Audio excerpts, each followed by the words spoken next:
Saya mau kita membaca satu ayat. 1 Tesalonika pasal 5 ayat 21. 1 Tesalonika 5 ayat 21. Ujilah segala sesuatu dan peganglah yang baik. Oh, dia nggak pakai Alkitab, udah hafal ini ya. Nggak sempat bukan? Oh ya, udah pendek juga sih. Oke, ujilah segala sesuatu dan peganglah yang baik. Ya, jadi uji segala sesuatu, peganglah yang baik, gitu ya. Nah, ini yang orang seringkali tanya sama saya, bagaimana kita tahu mana yang benar, mana yang salah? Pengajarannya begitu banyak, Pak. Denominasi saja nggak kehitung-hitung gitu kan. Nah, firman Tuhan suruh kita apa? Katanya apa? Ujilah segala sesuatu dan peganglah yang baik, yang benar, yang baik gitu. Nah, uji pakai apa? Tuhan kasih dua alat sama kita. Satu adalah ini, satu apa? Firman-Nya, Alkitab. Satu Alkitab. Yang kedua apa? Otak kita. Manusia dikasih otak yang bisa berpikir. Ya, jadi dua ini mesti klop ini. Enggak ada salah satunya enggak ketemu kebenaran. Enggak ada salah satunya. Ya, jadi ada otak, enggak ada Alkitab. Hasilnya apa tau enggak? Filsafat. Filsafat itu otak yang berpikir tapi tidak didasarkan pada Alkitab.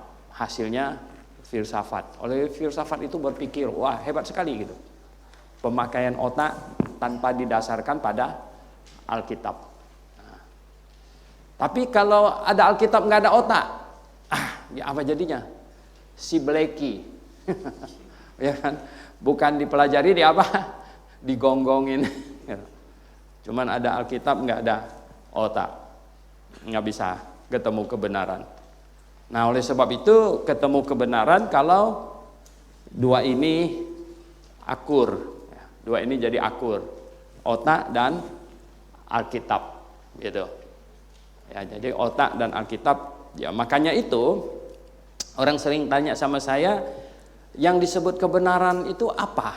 Ya, ada banyak pengajaran. Yang benar yang mana? Jawabannya hanya yang sesuai dengan Alkitab dan juga selaras dengan akal sehat. Dua ini. Ya. Jadi sesuai dengan Alkitab mesti. Ya, jadi ayat-ayat Alkitab. Jadi ditarik kesimpulan ya, tarik kesimpulan ini, tarik kesimpulan dari semua ayat, dari Kejadian sampai Wahyu, dari Kejadian sampai Wahyu. Ya. Nah. Siapa di sini yang sudah pernah baca satu kali dari Kejadian sampai Wahyu? Coba angkat tangan.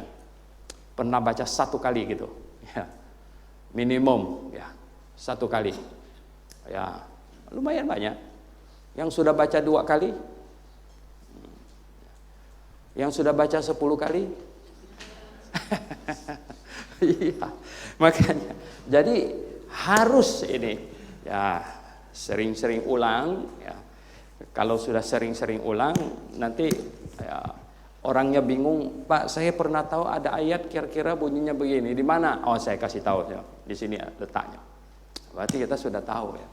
Oleh sebab itu kadang-kadang ada yang mereka bilang, Pak Suwento nggak tahu sih. Saya bilang, coba kamu sebut ayatnya apa? Kok saya nggak tahu? Ya, karena saya sudah baca dari Kejadian sampai Wahyu, saya sendiri sudah nggak tahu berapa kali. Ya. Ya, kalau kitab Perjanjian Baru malah pernah dibahas di radio dari Matius sampai kitab Wahyu ya.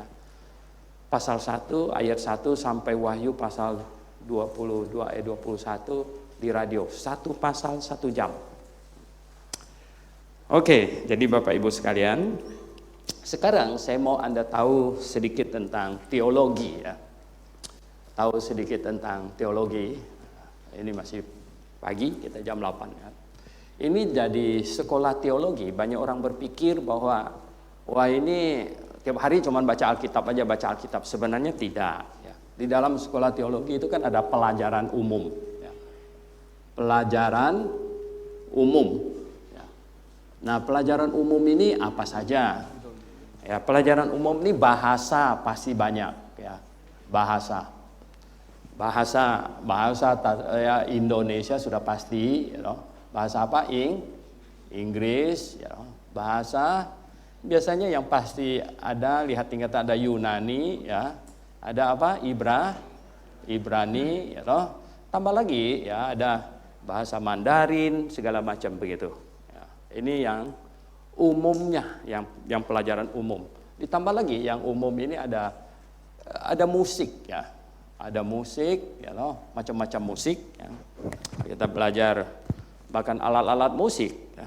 Saya melihat dan senang sekali, ya loh, mereka yang datang dari kampung bahkan belum pernah lihat piano, ya loh, sampai di sini dalam waktu 1-2 tahun sudah jago main piano, gitu ya. Ya, bagus sekali, gitu. Dan kita ada berbagai macam alat musik, ya. Dan ya biasanya ada pelajaran apa? Komputer, ya. Komputer dan lain-lain, ya. Banyak pelajaran yang bersifat umum, gitu, yang bersifat umum, ya. Nah, kemudian yang disebut pelajaran, ya, background, ya. Pelajaran background, ya. Nah, ini tentu ada sejarah, ya, sejarah. Nah, sejarah saja ada macam-macam sejarah, ya, no? Ada sejarah, ya. Ada sejarah kekristenan, ya, sejarah baptis. Kalau kita ini baptis, ini kan ada sejarah baptis, gitu, sejarah denominasi, ya, dan lain sebagainya. Munculnya berbagai denominasi tahun berapa, ya, Metodis muncul oleh siapa tahun berapa dan lain sebagainya. Ya. Terus ada, nah, pelajaran baru. Pelajaran background ini sebenarnya masih banyak, ya, termasuk arkeologi, ya, ya, dan lain sebagainya, dan lain-lain, ya. Nah, kemudian ada pelajaran pengantar namanya, pengajaran pengantar, ya. Pelajaran pengantar ini banyak orang tanya di WA segala macam, Pak, Injil Matius ditulis tahun berapa? Terus surat Korintus ditulis tahun berapa? Ini di pelajaran pengantar, ya. Disebut introduction PL, ya. Itu, ya, introduction PL itu mempelajari, ya, dari mana tahu itu Kejadian sampai Ulangan bahwa itu Musa yang tulis, ya. Nah, dan lain-lain sebagainya. Tahun berapa tulisnya itu pengantar PB, ya toh. Jadi itulah, ya, Injil Matius, apa tandanya Injil Matius itu Matius yang tulis, ya. Jadi apa bukti internal, bukti luar dan lain sebagainya, ya. Nah, baru kemudian ada, ini hanya garis besar, ya, pelajaran eksegesis, ya. Eksegesis ini, pelajaran eksegesis ini biasanya bahas kitab per kitab, ya. Jadi untuk sekolah teologi 4 tahun itu nggak bisa bahas Alkitab keseluruhannya, eksegesis, ya. Biasanya hanya ambil eksegesis Perjanjian Lama beberapa yang penting, ya. Dan Perjanjian Baru beberapa yang penting, ya, karena nggak cukup waktu untuk seluruhnya, gitu. Nggak cukup waktu, ya. Jadi ambil beberapa saja yang penting. Saya tanya, yang sana lihat nggak silau nggak? Gitu. Cuman kecil, gitu. Ya. Waduh, kalau gitu lain kali mesti bawa teropong, gitu, ya. Iya. Oke, eksegesis macam-macam, ya. Eksegesis sebenarnya per kitab, ya. Nah, biasanya ada pelajaran yang disebut dengan biblical theology, ya. Ini sebenarnya tadinya ini adalah pelajaran kesukaan kelompok liberal. Mereka bikin teologi PL, ya, dan teologi PB, ya. Nah, biasanya mereka bikin dia bertentangan antara teologi PL dengan PB, bertentangan, sehingga mahasiswanya makin belajar makin tidak beriman. Gitu. Ya kan, bagaimana bisa makin beriman? Ya, kitabnya bertentangan, gitu loh. ya kan? Dan biasanya mereka juga ada teologi Paulus, ya toh. Kemudian ada apa? Teologi Petrus, gitu. Teologi Yohanes, dan mereka bikinnya bertentangan, gitu. Teologi Paulus bertentangan dengan teologi Yohanes, katanya. Lah, makin kuliah makin tidak beriman, tinggal tamat jadi mualaf. Iya kan? Kacau nggak ya? Itu yang terjadi ya. Oleh sebab itu akhirnya dari pihak fundamentalis perlu pelajaran ini juga, tetapi dari sudut pandang yang berbeda. Bukan membuatnya makin bertentangan, justru kita lihat dia harus sinkron, karena Alkitab seluruhnya harus ya saling melengkapi, sinkron semuanya. Nah, kemudian ada pelajaran ya yang disebut dengan systematical theology, ya. Systematical theology. Nah, systematical theology bahasa Indonesia bilang teologi sistematis. Ya. Teologi sistematis ini per topik, ya. Per topik, ya. Per topik itu misalnya antropologi, ya. Antropologi itu artinya apa? Ya, tentang manusia.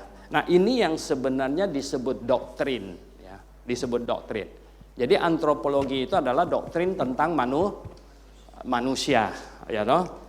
Lalu kristologi, ya. Kristologi itu artinya apa? Doktrin tentang Kristus, ya. Nah, kemudian ada soteriologi, ya. Soteriologi itu artinya doktrin tentang keselamatan, ya, tentang keselamatan. Terus ada bibliologi, ya.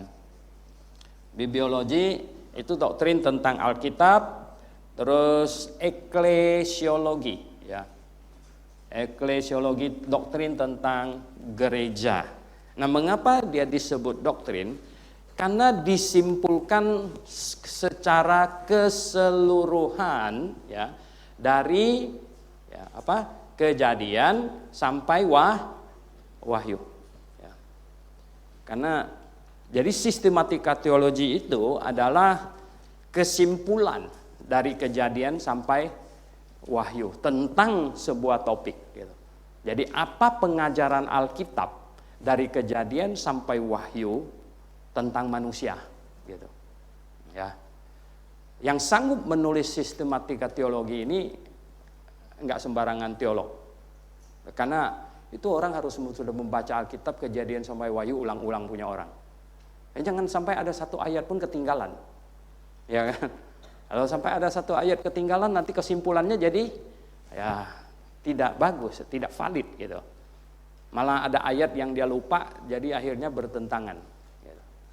Oke, jadi soteriologi juga ya, itu berarti doktrin tentang keselamatan yang disimpulkan dari kejadian sampai wahyu. Tidak boleh ada ketinggalan. Jadi ini adalah kesimpulan yang sudah benar gitu loh. Sudah benar. Ya, kalau ada pertentangan itu berarti belum benar. Oleh sebab itu gini, tidak bisa hanya disimpulkan dari kitab perjanjian baru saja, apalagi cuma disimpulkan dari 1-2 kitab saja. Ada orang hanya cuma dengan 1-2 ayat saja gitu. Sudah tarik kesimpulan, ini sudah pasti tidak mungkin bisa benar. Ya karena bagaimana dengan ayat yang lain gitu. Jadi semuanya harus dikumpulkan, barulah bisa ditarik satu kesimpulan yang benar. Begitu. Ya, baru oleh sebab itulah maka sekarang ini dengan dunia yang begitu maju dalam teknologi, di tangan kita ada handphone dengan alat komunikasi yang sangat lancar, diskusi WA segala macam. Hampir semua orang jadi teolog. Gitu. Orang ditanya sudah pernah baca Alkitab 1 kali belum katanya. Lalu bagaimana kamu bisa tarik kesimpulan dengan benar? Karena ada banyak ayat yang kamu belum tahu malah, gitu.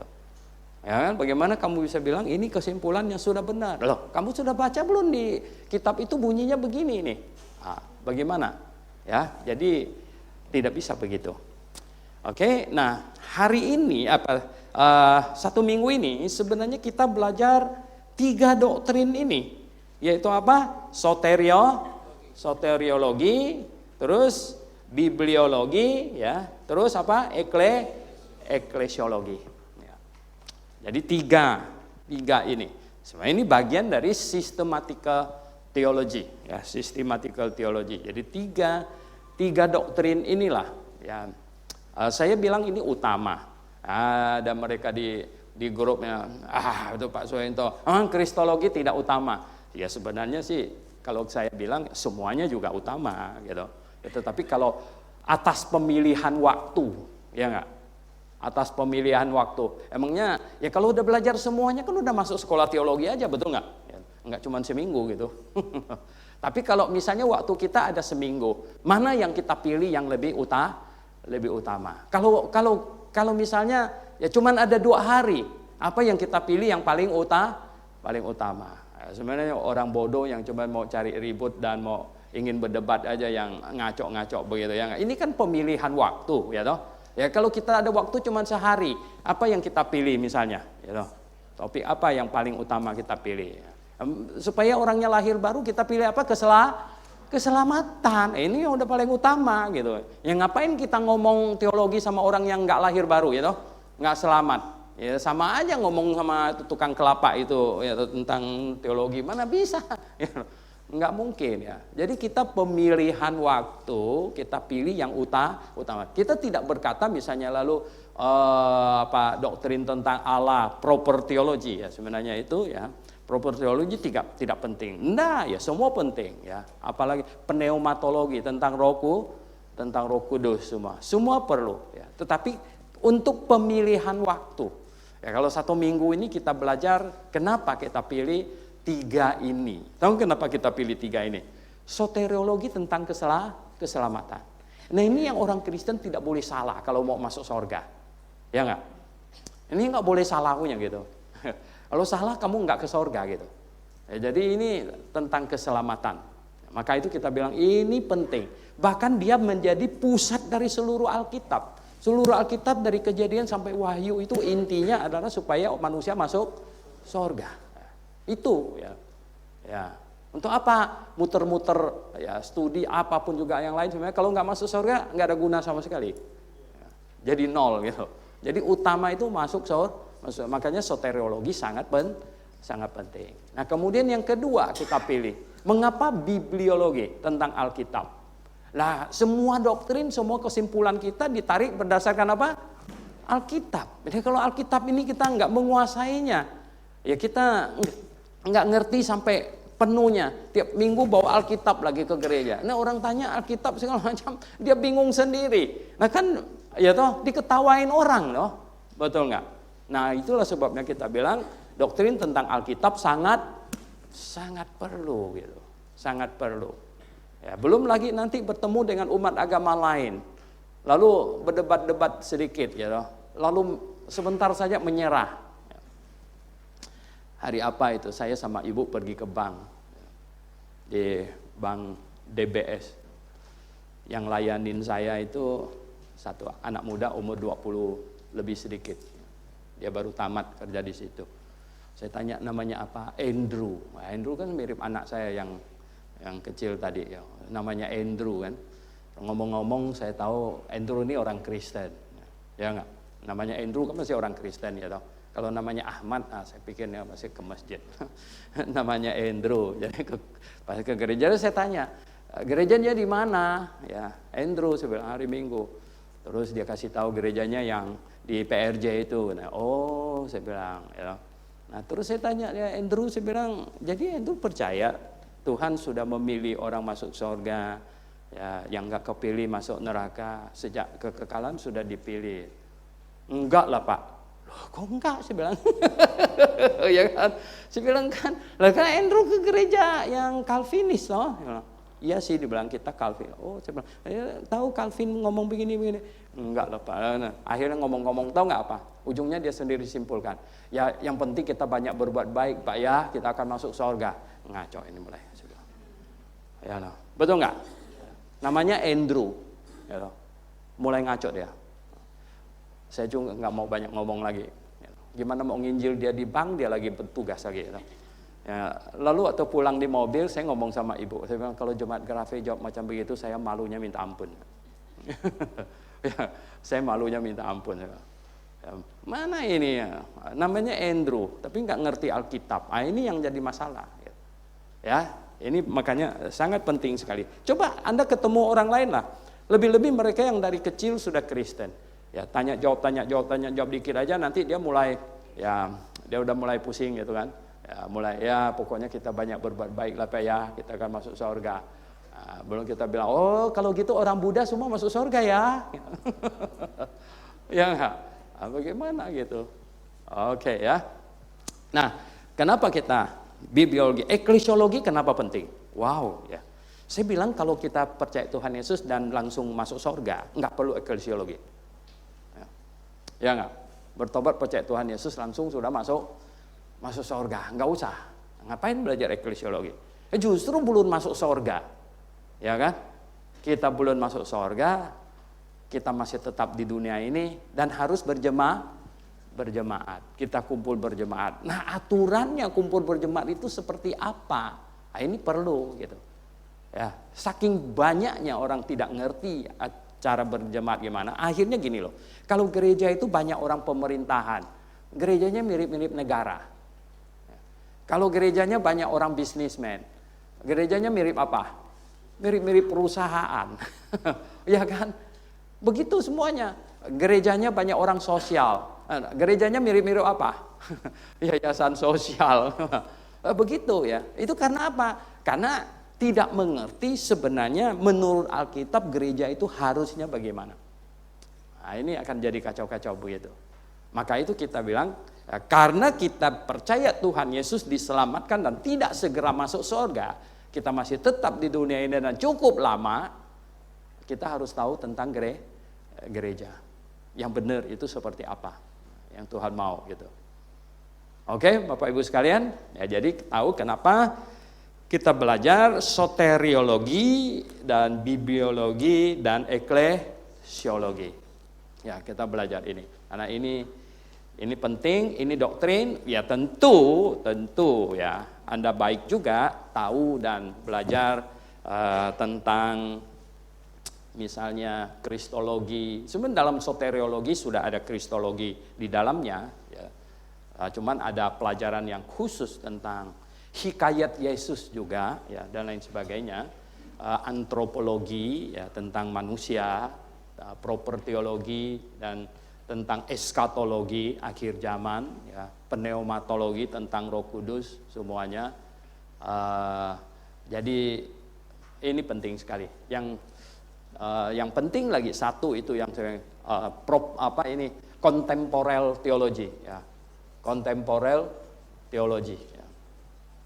Ini kontemporel teologi ini biasanya saya kasih blok kelas juga 3 hari satu pelajaran itu mengenai asal usul dari aliran liberal, ya, bagaimana ini denominan di sini, mengapa bisa ada Injili datang dari mana, karismatik datang dari mana, ya, siapa yang memulainya dan segala macam itu, baptis dari mana, metodis dari mana, ya, jadi ini pelajaran tentang kontemporel teologi. Memang semakin banyak Anda tahu akan semakin saling melengkapi. Ya. Jadi kalau orang bicara tentang metodis kan kita sudah tahu ya siapa yang mulai tahun berapa, ya, mengapa disebut metodis dan lain sebagainya. Inti dari pelajarannya itu atau pengajarannya itu apa. Ya. Jadi kita tahu semuanya dengan baik gitu. Oke. Nah sekarang kita lihat, kita coba lihat dulu ini komposisi ya iman, ya, komposisi iman. Komposisi itu artinya isinya, ya, komposisi itu isi.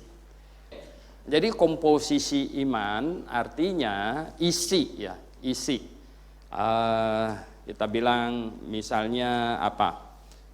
Coca-Cola isinya itu apa saja? Coca-Cola isinya, ya toh?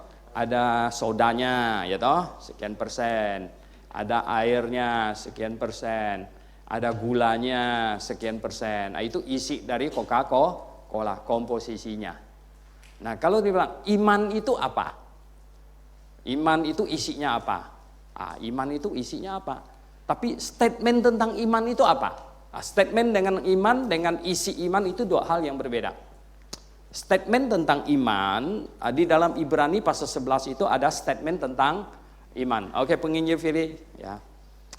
Statement tentang iman Ibrani 11 ayat 1. Anda banyak yang sudah menghafal juga. Ibrani 11 ayat 1 firman Tuhan berkata, iman adalah dasar dari segala sesuatu yang kita harapkan dan bukti dari segala sesuatu yang tidak kita lihat. Iman itu apa katanya? Dasar dari segala sesuatu yang kita harapkan dan bukti dari sesuatu yang tidak kita lihat. Ini statement tentang iman. Saya kasih contoh misalnya, statement tentang Coca-Cola. Apa statement tentang Coca-Cola? Coca-Cola adalah minuman paling terkenal di dunia. Oke. Coca-Cola minuman yang berasal dari Amerika. Benar. Tapi jadi itu statement tentang Coca-Cola. Nah, isi dari Coca-Cola itu apa? Tadi itu air, terus ada sodanya, ada gulanya, nah itu isi. Jadi statement tentang iman. Iman itu dasar dari segala sesuatu yang kita harapkan dan bukti dari segala sesuatu yang tidak kita lihat. Nah, itu iman. Gitu. Isinya apa iman? Isinya, sekarang kita lihat isinya. Isinya iman satu, pengenalan, pengetahuan. Mesti kita bisa mengimani sesuatu minimum ada informasi tentang itu. Ya, minimum ada informasi. Jadi dikasih tahu. Ya, makanya Tuhan suruh pergi beritakan Injil, ya, beritakan iman timbul dari apa katanya? Pendengaran. Kenapa iman bukan timbul dari penglihatan? Ya. Karena kalau sudah lihat masih perlu iman nggak? Nggak usah lagi gitu ya. Jadi kalau sudah lihat nggak iman lagi dong. Ini mendengar ya. Pak, ya, tadi pagi itu ada tabrakan di sana. Ya kan? Sekarang ini dikasih tahu, percaya nggak? Ini perlu beriman. Tapi kalau sudah sampai sana lihat, wah tabrakan lu perlu iman lagi nggak? Enggak lagi gitu ya. Jadi iman timbul dari pendengaran, bukan penglihatan, tapi pendengaran. Ya, jadi ini ya, iman timbul dari pengenalan, ya, knowledge. Ini yang pertama. Itulah sebabnya kita disuruh pergi memberitakan Yesus Kristus. Thomas, ya, si peragu, ya, saya tidak percaya katanya sebelum saya cucukkan jari saya ke lubang pakunya. Saya tidak percaya. 1 minggu kemudian, ya, mereka di dalam ruangan yang tertutup, tiba-tiba Tuhan Yesus ada di situ. Kaget kan ya?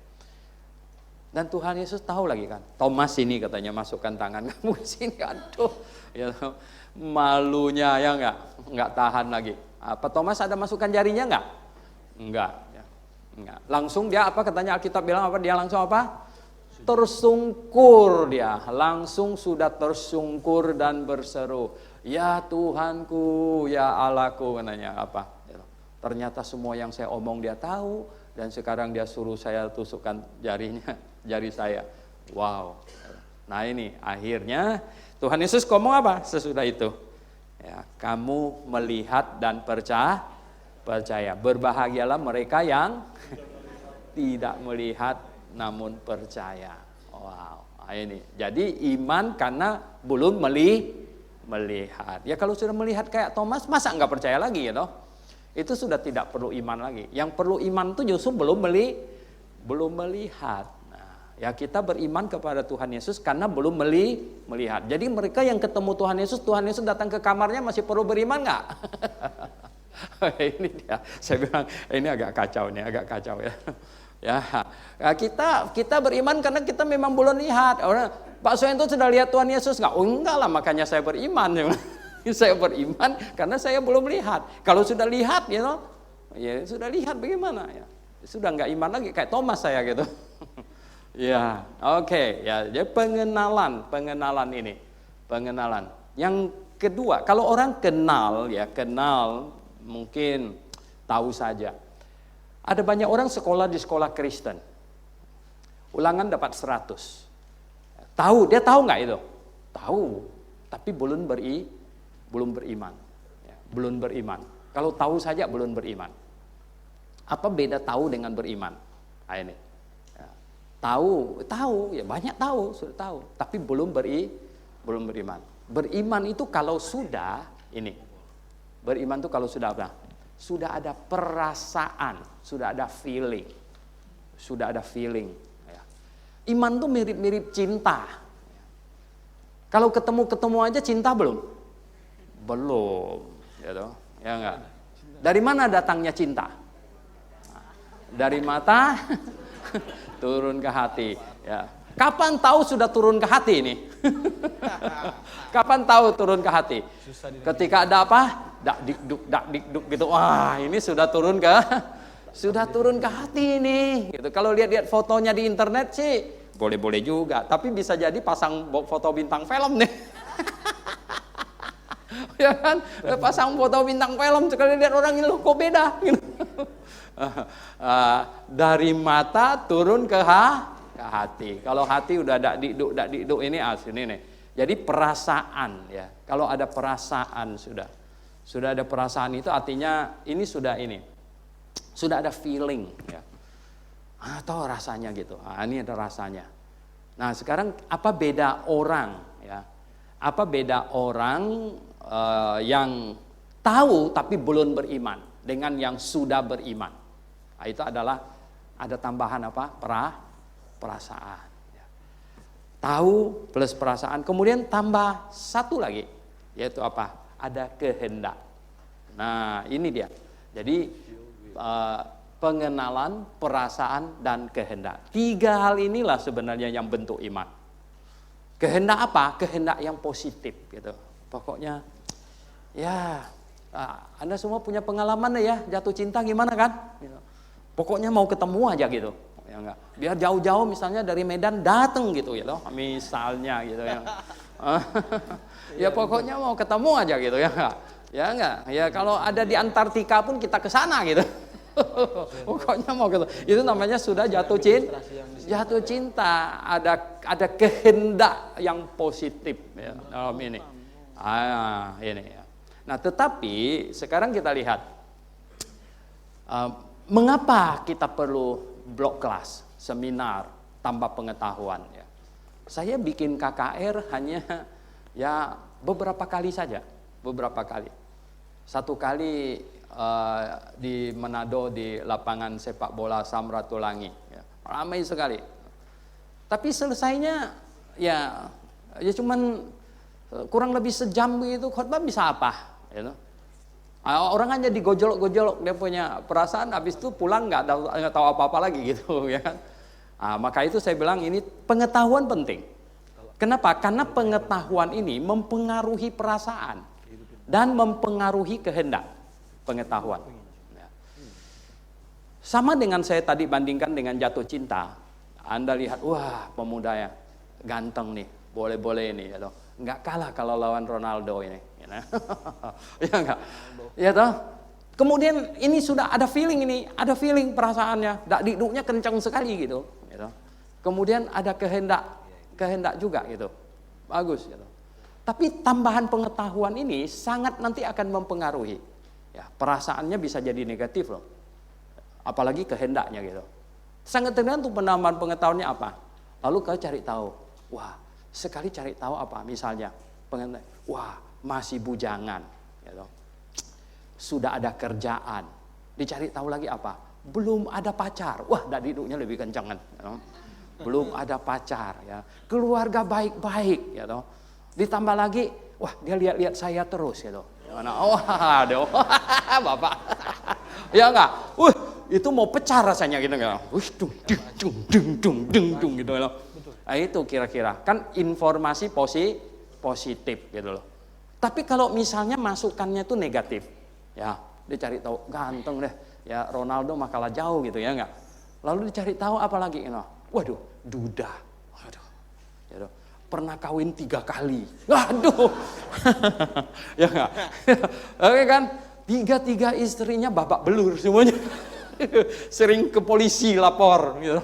Kira-kira perasaannya gimana? Ya. Waduh, ya nggak bisa nih, ya. Ada kehendak mau ketemu nggak? Mana? Apa kalau dilihat-lihat gimana? Hah, kok dia lihat saya terus? Ya kan? Kok lihat malah negatif gitu loh. Nah, jadi Bapak Ibu yang saya kasih dalam Tuhan Yesus, sekarang Anda kira-kira bisa tahu kenapa bisa ada pengkhotbah jadi mualaf? Hah? Ya enggak? Masalahnya di mana? Ya, karena mereka sebenarnya gini loh. Mereka belum ngerti, saya banyak lihat ya di WA saya, ini orang belum ngerti dasar-dasarnya aja dia belum ngerti. Gitu. Dia bilang apa? Pak Suhento, masa Alkitab 66 kitab katanya, masa surat Paulus itu firman Tuhan? Nah surat engkong saya gimana? Ini orang ngaco, bukan main. Gitu. Surat engkongnya sejajar dengan surat Paulus pula. Ini bagaimana gitu ya ini orang begini. Ya, yang macam begini nggak lama lagi sih akan pindah jadi ini, ya toh, nanti botak kepalanya titik 6 di sini. Jadi Amitobo, Amitabha, ini nggak lama lagi jadi begini. Ini kacau soalnya. Yang dasar aja loh, yang paling dasarnya aja dia nggak tahu gitu. Nah, ini kan nggak bisa gitu. Oke, jadi lihat ya, pengetahuan, ya, pengenalan itu mempengaruhi. Ya, itulah sebabnya mengapa saya banyak seminar, ya blog kelas, supaya apa? Ini orang Kristen betul-betul harus ngerti. Jangankan mau jadi ini saksi untuk berita yang lain, untuk orang lain, untuk kekuatan diri sendiri aja gitu loh ya. Sangat penting ya untuk iman, kekuatan diri sendiri. Oh, lebih hebat lagi kalau Anda bisa menolong orang lain, betul nggak? Amin, Bapak Ibu sekalian, you know? Lebih hebat lagi kan Anda bisa menolong, ya bisa membantu ya orang lain yang mungkin dari segi dalam kebimbangan gitu. Oke, jadi ini ya komposisi iman. Ya, jadi blok kelas ya, atau sejenisnya ini seminar kita tambah yang nomor 1. Dengan demikian maka feeling yang nomor 2 ini pasti akan lebih mengasihi Tuhan. Ini tambah kehendak. Ya, untuk berbuat bagi Tuhan, bergiat di dalam jemaat dan lain sebagainya, bergiat. Ya karena tahu, karena ada dasarnya, jadi bisa bergiat. Oke, sekarang kita lihat. Sebentar ini, kenapa dia?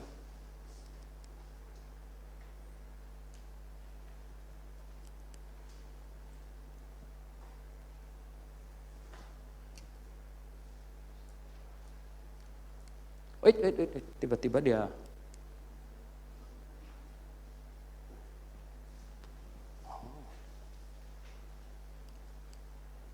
oh ya oke. Ini mesti pencetnya agak lama. Ya, nah ini jadi yang penting itu sebenarnya bagi orang Kristen adalah mengenal yang benar sekenal-kenalnya. Setelah Anda mengenal yang benar sekenal-kenalnya, maka Anda akan gampang melihat yang salah, yang tidak benar.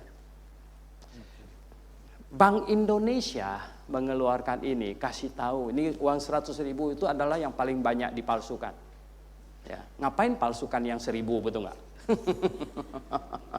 Mau ngedarinnya paling bayar parkir gitu. Ini yang 100.000 ini yang paling banyak dipalsukan. Makanya Bank Indonesia selalu mengeluarkan petunjuk di sini ada apa, di sini ada apa, di sini ada apa, yaitu bagian-bagian yang sulit dipalsukan. Supaya masyarakat tahu, oh sekali terima uang, ya, terutama karyawan bank dan lain sebagainya, ya, perlu tahu itu.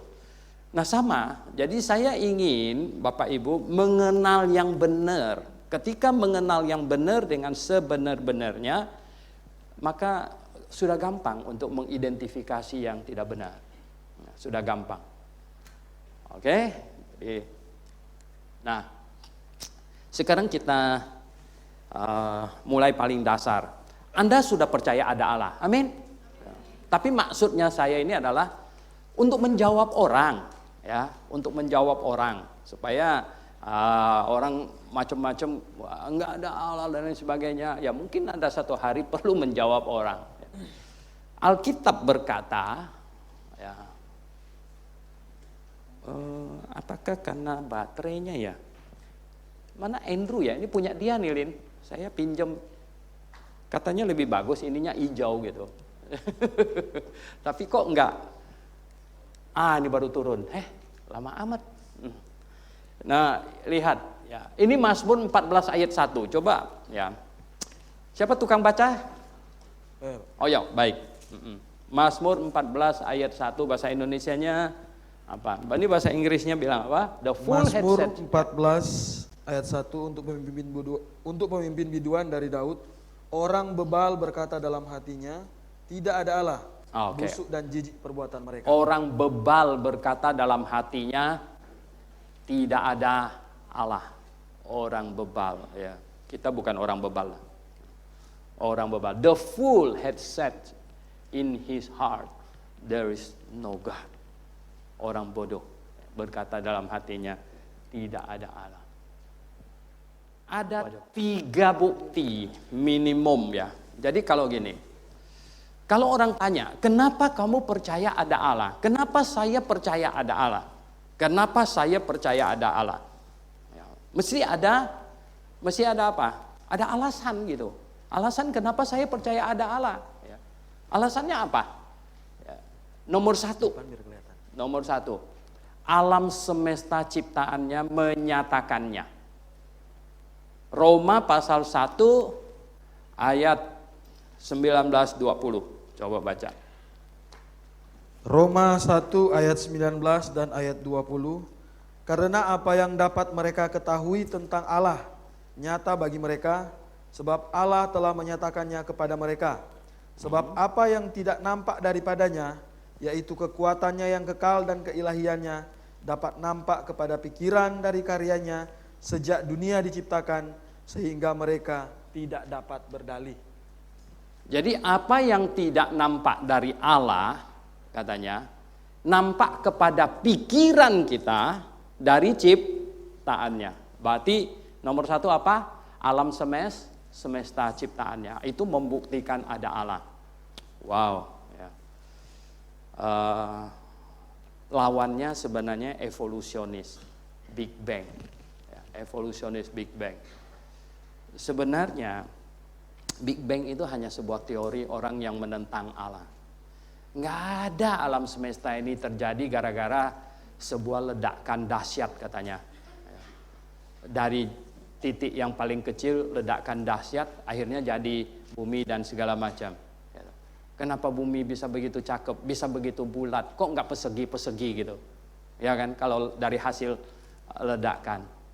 Nonsen, nggak masuk di akal sama sekali. Baru-baru ini baru ditemukan lagi ini ilmuwan Kristen ya membuktikan dari DNA bahwa tiap-tiap spesies itu berbeda dari DNA, tidak mungkin bisa campurnya. Dan bahwa spesies semuanya itu muncul secara bersamaan. Nah, ini membuktikan bahwa Big Bang salah. Oke, dari alam ciptaannya. Wow. Ini tiap-tiap spesies itu DNA-nya berbeda. Tidak mungkin dari cacing bisa jadi burung. Tidak mungkin dari reptil jadi burung. Mereka yang percaya evolusionis itu berkata, burung itu asalnya dari reptil. Reptil kejar-kejar serangga, jadi kaki depannya melambai-lambai begitu, lama-lama tumbuh bulu jadi sayap. Aduh macam begitu. Jadi itu kan konyolnya minta ampun itu ya. Mana ada itu bisa reptil kejar-kejar serangga, tangannya melambai-lambai begitu, lama-lama tumbuh sayap jadi burung gitu. Ini kan di mana itu? Membingungkan orang jadi. Padahal tiap-tiap spesies itu DNA-nya berbeda. Semuanya Tuhan ciptakan memang spesial. Bukan cuma ciptakan, makanannya spesial. Ya kan? Makanannya tuh spesial. Itu semuanya. Bahkan habitatnya semuanya beda. Cecak itu kan kejar-kejar serangga kecil. Makanya dia harus punya kaki, Tuhan ciptakan dia kaki yang bisa apa? Jalannya terbalik gitu. Ya enggak? Karena dia kejar-kejar yang di bawah, lalu serangganya terbang kan dia, wah terbang lagi. Wah Tuhan ciptakan dia jalan terbalik gitu. Cucu saya paling, waktu dia umur 2 tahun baru belajar ngomong, cecak, cecak. Semuanya pada bingung, kenapa ya dia cecak melulu? Saya bilang, dia lihat semua binatang jalannya di bawah, cuman satu ini jalannya di atas. Jadi makanya dia ya exciting gitu, lihat cecak. Tuhan ciptakan berbeda. Kalau kakinya itu cecak itu dibesarkan 1000 kali lipat, ya, itu ada terlihat seperti yang dop kaca itu, gitu. Ya. Nah itu makanya dia bisa apa? Dia bisa nyedot gitu. Cuman itu kerjanya sangat otomatis dengan syaraf di otaknya. Ya, jadi kapan copot, kapan pasang, kapan copot, kapan pasang gitu ya enggak. Kalau macet kabelnya satu gitu ya enggak. Jadi ya kan pasang lalu nggak bisa copot kan gitu. Luar biasa. Nah, dan lagi apa? Mekanisme defense-nya spesial. Itu cecak nggak dibikin gigi taring ya supaya bisa gigit musuhnya enggak. Mekanisme defense-nya itu apa? Kalau mau ditangkap dia apa? Lepaskan ekornya, ya loh. Lepaskan ekornya. Ada ilmuwan yang nggak percaya Tuhan, dia bilang apa? Saya itu nonton National Geographic, dia bilang betapa pintarnya cecak itu katanya bisa lepaskan ekornya. Ini bodoh amat saya bilang ini orang. Ini cecaknya yang pintar atau penciptanya yang pintar? Hah? Ya nggak, masa cecaknya pintar katanya. Nah kenapa tikus nggak bisa lepaskan ekornya? Apa tikus lebih bodoh dari cecak gitu? Memang nggak bisa dilepas gitu. Nah cecak itu bukan cuma bisa lepas loh. Kalau lepas saja belum hebat. Lepas terus apa? Bergerak terus itu. Itu untuk nipu ya pemangsanya supaya pemangsanya lupa dia lalu ngejar ekornya gitu. Jadi dia bukan cuma bisa lepasin, masa ekornya masih hidup gitu, bisa bergerak terus gitu. Itu cecaknya yang pintar atau penciptanya yang pintar? Iya penciptanya lah, masa cecaknya pula yang pintar. Aduh saya bilang ini kelewatan ini. Ya inilah orang yang apa? The fool ya. Orang bodoh berkata tidak ada. Waduh, tak habis-habisnya ini. Ini kebetulan saya udah beli tiket mau ke Amerika. Salah satu jadwal adalah pergi melihat Museum Penciptaan, Creation di Kentucky. Ada 3 museum yang harus lihat orang Kristen. Museum Alkitab di Washington, Museum Creation ya, di Kentucky, dan tidak jauh dari situ Museum Bahtera Nuh ya, dengan lengkap binatang-binatang buatannya semuanya di dalamnya itu. Ya, saya tanggal 26 akan pergi ke sana dan seminar di Los Angeles. Ya, jadi ini binatang semua ciptaannya. Ini baru dari sudut binatang. Belum lagi dari apa? Wow, kalau bicara soal kosmos semuanya itu. Satu galaksi saja jumlah mataharinya nggak bisa dihitung. Satu galaksi. Dan tidak diketahui ada berapa galaksi. Anda bisa bayangkan. Kenapa? Karena kemampuan tahu ada berapa galaksi di alam semesta sangat tergantung kepada berapa besar teropong yang diciptakan. Semakin besar teropong dibikin, semakin ditemukan lebih banyak lagi, lebih hebat lagi. Wow, kalau begitu. Berapa besar alam semesta ini? Jangan sembarangan omong. Karena apa? Manusia hanya dibatasi oleh alatnya sendiri. Alat yang kamu punya apa? Akan ketemu yang bagaimana. Gitu. Oke? Nah, alam semesta. Yang kedua, hati nurani manusia. Hati nurani manusia itu sebenarnya membuktikan ada Allah. Hati nurani manusia. Maka itu manusia itu kepingin menyembah sesuatu. Ya, ingin nyembah, pokoknya ingin nyembah. Ya, batu yang besar disembah, pohon besar disembah, yang perutnya besar disembah. Iya kan? Pokoknya yang besar disembah. Wow, yang perutnya kecil nggak usah disembah gitu. Ya enggak. Nah, perutnya besar disembah nanti. Nah, Bapak Ibu sekalian, jadi akhirnya manusia pokoknya ingin menyembah aja. Sebenarnya kenapa? Di lubuk hati manusia di lubuk hati manusia meyakini ada sesuatu yang perlu disembah. Ya, ada sesuatu yang perlu disembah. Ada cerita lucu. Waktu Perang Dunia Kedua, tentara Amerika sempat di titik tertentu bergabung dengan tentara Rusia, gempur Jerman. Nah, tentara Amerika ini kan Kristen, yang Rusia ini kan ateis. Gitu. Akhirnya mereka berdua berdebat. Yang Amerika bilang, "Sir, you harus percaya ada Allah." Yang Rusia bilang, "No," dia bilang, tidak ada Allah. Jangan begitu. Ya, hanya orang bodoh yang tidak percaya ada Allah. Tidak, saya tidak mau percaya. Percayalah. Tidak, Allah juga tahu saya tidak mau percaya dia.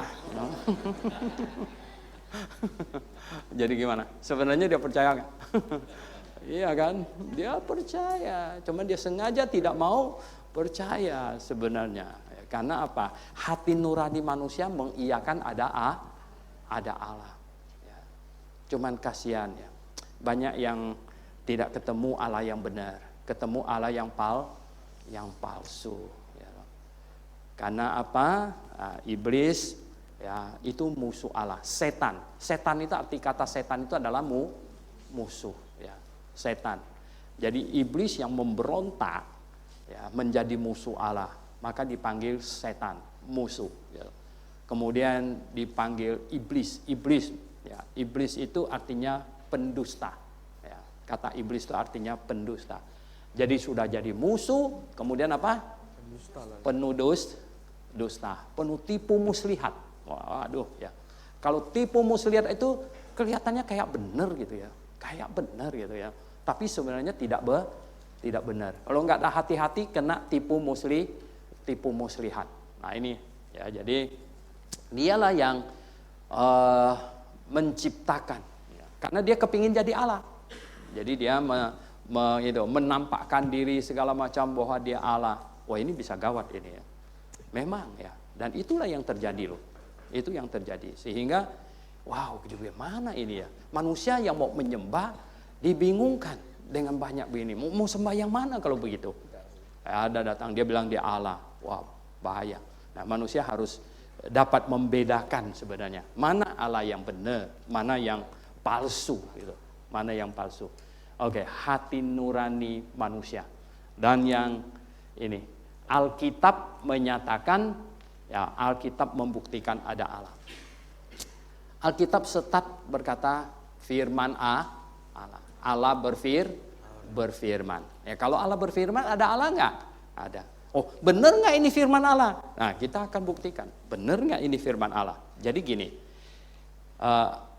Allah berkata Alkitab firmannya. Bisa nggak Alkitab membuktikan bahwa dia firman Allah? Nah ini ya, ini penting sekali. Allah berkata Alkitab firmannya, dia berfirman gitu. Ada kitab lain juga dia bilang dia firman Allah. Oh, kalau gitu yang mana ini kalau sudah begini ini? Bisa nggak Alkitab membuktikan dirinya firman Allah? Begitu. Nah, kalau Allah berfirman kepada seseorang, tadi malam Tuhan berfirman sama saya, ada gimana buktinya itu benar? Percaya deh, saya nggak bohong lah. Tapi gimana buktinya? Ya kan? Ini kadang-kadang. Makanya ayat pertama yang kita baca itu apa? Ujilah segala sesuatu dan peganglah yang baik. Ya. Jangan tanpa diuji main telan aja, ya toh. Tahu-taunya tulang gede. Ya. Bukan cuman keselak ya, kerongkongannya jebol. Ya, karena tulang besar sekali gitu ya. Oke, jadi Alkitab membuktikan ada Allah. Sekarang begini, ini logika. Ya, sekarang logika. Seseorang percaya ada Allah, seseorang lagi percaya tidak ada Allah. Nah, maksud saya nih, ini untuk membuktikan kata ini. Orang bodoh berkata dalam hatinya tidak ada Allah. Mana yang pintar, mana yang bodoh? Coba lihat ya. Mana yang pintar, mana yang bodoh? Kalau orang itu percaya ada Allah, orang itu percaya ada Allah, nanti ternyata tidak ada Allah, rugi nggak dia? Tidak juga. Kalau dia percaya ada Allah, dan ternyata tidak ada Allah, yang Allah yang tidak ada bisa hukum dia nggak?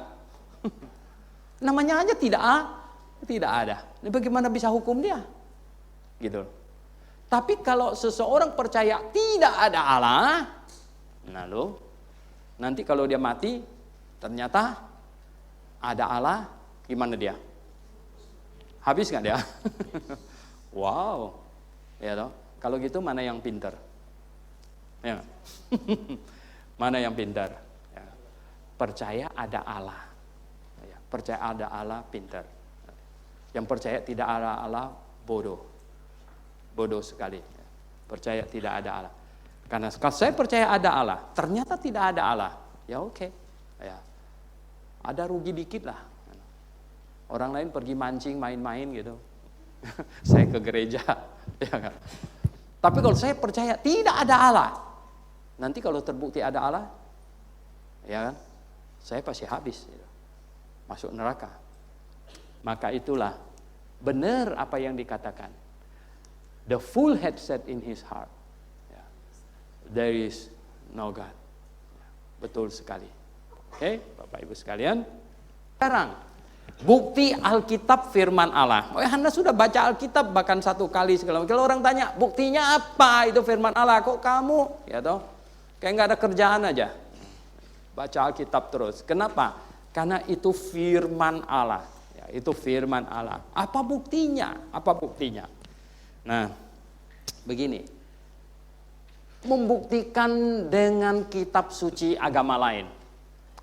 Ada banyak mantan pemimpin agama lain menjadi Kristen. Mereka suka memakai kitab lain untuk membuktikan membuktikannya Alkitab itu firman Allah. Anda kenal kitab ini? The Bible, Holy Bible. Ini apa? Buku Q. Ya. Kita kasih B ini. Al-Quran. Ini apa? Tripitaka. Ini apa? Weda. Hindu punya. Minimum ada 4 kitab di dunia ini yang menuntut dirinya firman Allah. Yang Konghucu, sebenarnya Konghucu nggak pernah bicara masalah agama. Itu cuman mereka-mereka yang kurang kerjaan. Kenapa saya bilang? Karena Konghucu ditanya sama muridnya, bagaimana sesudah mati nanti kemana? Tahu nggak jawab Konghucu apa? Dia bilang ada. Dia bilang, yang mikirin urusan yang hidup aja nggak selesai. Dia bilang, karena mikirin yang mati. Dia bilang, nggak usah. Jadi Konghucu nggak pernah ngajarin sesudah mati itu jadi apa. Pengajaran Konghucu itu bagus untuk sopan santun, kehidupan, sapa menyapa, panggil memanggil, hormat menghormat. Itu bagus di situ. Makanya kalau sapa menyapa segala macam orang Tionghoa paling rumit. Itu bikinannya Konghucu. Adik bapak panggil apa, kakak bapak panggil apa, adik ibu panggil apa, kakak panggil apa. Wih, rumitnya, gitu. Ya kan? Kalau yang suku bangsa lainnya atau om semua om gitu. Ya kan? Begitu. Ya orang Tionghoa punya dibikin rumit gitu ya. Jadi karena ini Konghucu yang buat, tetapi dia tidak mengajarkan yang sesudah mati gitu. Jadi apa? Dia tidak pernah mengajarkan itu. Makanya sebenarnya itu bukan agama. Ya, pengajaran kehidupan. Tapi minimum 4 yang menuntut. Ini firman Allah, mereka berkata. Nah, tapi isinya beda-beda. Isinya beda-beda. Yang saya belum ketemu yang ini. Yang merah ini. Ini saya udah beli 1. Yang ini. Tapi ini katanya saking kunonya susah dibaca. Yang ini ya, Sangsekerta gitu. Waduh, ya gimana mau bacanya gitu. Nah, tapi yang ini saya udah beli ini. Saya sudah baca. Bahkan saya pergi ke vihara, saya belum ketemu orang Buddha yang pernah baca malah. Aneh enggak? Ya kan? Dia Buddha dibilang, tapi pernah baca Tripitaka enggak? Belum pernah. Nah, loh gitu. Saya bilang saya bukan Buddha dan sudah baca. Ini. Nah ini ya, wah isinya banyak cerita yang bagus-bagus sih ceritanya. Ada satu cerita yang saya sendiri tersentuh juga. Katanya si Siddhartha Gautama, ada satu orang ibu ya, janda punya satu anak kaya, anaknya mati. Waduh, nangisnya pasti meraung-raung kan. Anak satu, janda lagi. Dia datang kepada Siddhartha Gautama, minta supaya anaknya dihidupkan gitu loh. Nangisnya meraung-raung. Tahu nggak Siddhartha, dia nggak bisa hidupin kan? Tapi dia pintar gitu. Biasanya yang gitu pasti pintar. Konghucu pasti orang pintar ya nggak? Bodoh nggak mungkin bisa bikin begitu. Dia bilang. Lalu Siddhartha Gautama bilang sama ibu itu, bisa dihidupkan anak kamu minta, saya lupa berapa jumlahnya, berapa genggam beras katanya, dari keluarga yang tidak ada kematian di dalam keluarga itu. Tidak ada kematian. Jadi ibu ini datang ke satu keluarga. Di sini ada mati nggak siapanya? Oh ada, kakek saya baru mati belum lama. Oh nggak bisa. Cari lagi yang satu itu, di mana? Di sini ada. Oh anak saya ya baru 3 bulan yang lalu mati. Semuanya, makin dia jalan semuanya, dia balik lagi kepada Siddhartha Gautama. Sudahlah, saya bisa terima katanya. Semua orang mati kok anaknya. Pintar nggak dia? Pintar sekali. Ya. Akhirnya terhibur sendiri orangnya gitu. Tadinya nggak bisa terima. Wah, anak satu-satunya mati, nangisnya gimana? Oke, dia bilang, saya hidupkan anak kamu. Kamu minta dulu ya. Satu-satu rumah dia pergi, semuanya nggak dapat dia. Semuanya ada kematian gitu. Dan dia pun sendiri sudah bisa terima itu. Nggak nuntut lagi. Hebat kan? Pintar sekali saya bilang. Ya tapi ya cuman gitu-gitu ya. Pengajarannya tentang ini ya sebenarnya inti sari Buddha itu adalah tidak percaya ada Allah. Tidak percaya ada Allah. Ya, karena apa? Banyak orang tanya sama saya, Pak Suwento, apa beda Buddha punya karma dengan Kristen punya? Saya bilang enggak. Kristen punya itu apa tahu enggak? Kristen punya Tuhan Yesus bilang, barang apa yang ditabur orang itu akan dituai. Yang Buddha punya apa? Hukum apa katanya? Karma. Nah, itu beda. Itu dua hal yang berbeda itu. Ya. Jadi kita itu tidak ada hukum karma. Hukum karmanya Buddha itu begini ya. Kalau kamu jahat sekali nanti, kamu lahir lagi jadi anjing gitu loh. Atau jadi babi gitu. Ya enggak? Nah yang banyak sembeli anjing bahaya itu. Kamu jahat, kamu lahir kamu jadi anjing gitu. Anjing juga gonggongnya nggak pakai aturan, lahirnya nanti lebih rendah lagi gitu ya. Nanti wah ini lebih rendah lagi. Nah terus yang itu anjing berbuat baik ya gonggongnya nggak sembarangan gitu ya. Jadi lahirnya jadi naik tingkat. Manusia naik tingkat akhirnya jadi apa? Jadi Tuhan sendiri. Sebenarnya itu intinya Buddha dan itu intinya karma. Intinya karma itu adalah rotasi gitu ya. Rotasi itu berputar gitu. Nah, yang Alkitab ngajar punya beda. Apa yang ditabur orang itu yang akan dituai ya loh. Wow. Baru tadi malam saya mau khotbah, saya bilang, saya tadi malam kalau saya termenung di kamar itu baring itu saya mikirin khotbah apa lagi gitu. Rasul Paulus bilang, barang siapa yang menabur dalam kedagingan, dia akan menuai kebinasaan. Apa yang dimaksud dengan menabur kedagingan? Apa yang dimaksud dengan menabur kedagingan? Menabur kedagingan, yaitu artinya apa? Hal-hal yang bersifat ya untuk menyenangkan daging, maka dia akan menuai kebinasaan. Berarti hal-hal yang bersifat menyenangkan daging ada banyak hal. Semakin orang cenderung ya mengekspos sesuatu yang menyenangkan dagingnya, itu akan susah untuk di stop. Karena itu sangat nikmat. Sesuatu yang sangat nikmat itu menuntut pengulangan demi pengulangan dan ujungnya akan binasa. Ya. Mengapa orang senang satu hal kok ketagihan? Karena ada kenikmatan di dalamnya. Ada kenikmatan menuntut pengulangan, keinginan untuk ulang kembali, Nah, itu akan menuai kebinasaan. Ya, jadi oke. Nah, sekarang kalau ini isinya beda ini. Yang A beda dengan yang B, beda yang C, beda yang D. Ya loh. Sekarang Allah yang satu gitu. Mungkin tidak ngomong di sini beda, ngomong sini beda, ngomong sini beda, ngomong sini beda. Mungkin tidak? Tidak mungkin. Ya. Tidak mungkin. Impossible. Masa Allah yang satu ngomong sini beda. Di sini ngomongnya beda lagi. Di sini ngomongnya beda lagi. Yang sini ngomongnya beda lagi. Kok beda terus? Bagaimana ini bisa? Tidak bisa. Tidak mungkin bisa. Jangankan Allah, presiden saja. Minggu ini ngomong begini. Minggu depan ngomongnya beda lagi dia. Minggu depan lagi ngomongnya beda lagi. Gimana kira-kira rakyatnya bilang apa? 2019 apa katanya? Ganti presiden. Ya kan? Ganti presiden. Presiden saja harus konsisten. Apalagi Tuhan.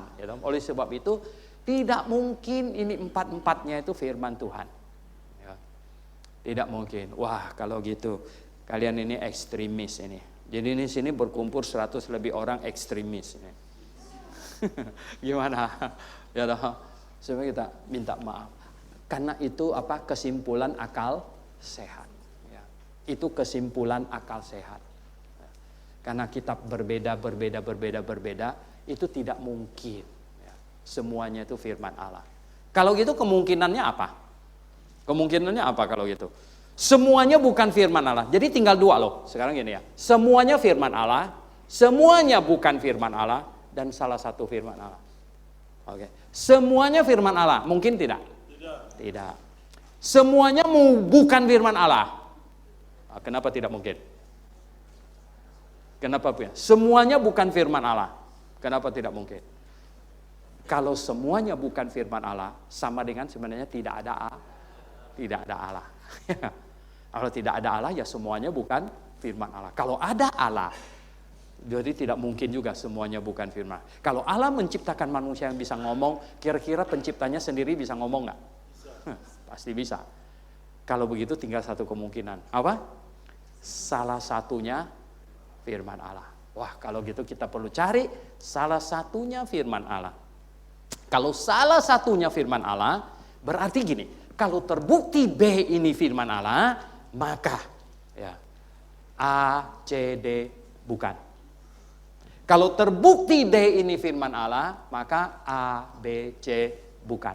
Oke? Kalau terbukti A firman Allah, maka B, C, D bukan. Anda setuju? Wah, ini kan masih akal sehat ini, akal sehat. Nah, kalau begitu, wow, ekstremis nggak di sini nih? Saya kasih tahu ya. Di dunia ini makin hari makin sedikit yang berani berdiri atas kebenaran. Ya, makin sedikit. Kenapa? Karena ini akan dituduh, wah, kamu ini ya kurang apa istilahnya, ini kurang bisa terima, ya. Kamu terlalu eksklusif, begitu. Ya semuanya firman Tuhan lah ya, gitu. Kan sama-sama juga, gitu. Ya, seringkali kan mau disuruh begitu kan. Tapi kalau kamu jawab nggak bisa, satu aja, wih, kamu ini bagaimana ini? Langsung begitu kan. Tapi sebenarnya inilah kebenaran. Inilah kebenaran. Tidak mungkin semuanya firman Tuhan. Salah satunya. Tapi salah satunya yang mana? Kalau A firman Tuhan, B, C, D bukan. Kalau D firman Tuhan, A, B, C bukan. Berarti sekarang kita tidak mungkin memakai salah satu untuk membuktikan yang lainnya. Ya kan? Tidak mungkin. Kenapa?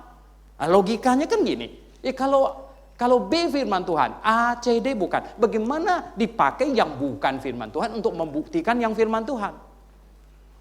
Tidak bisa. Kalau kita pakai yang bukan firman Tuhan untuk membuktikan yang firman Tuhan, ketika ini terbukti firman Tuhan dan yang itu terbukti bukan firman Tuhan, itu kan sama dengan pengacara bahwa orang pergi bersaksi di pengadilan, nanti ujung-ujungnya dia buktikan saksinya itu bohong.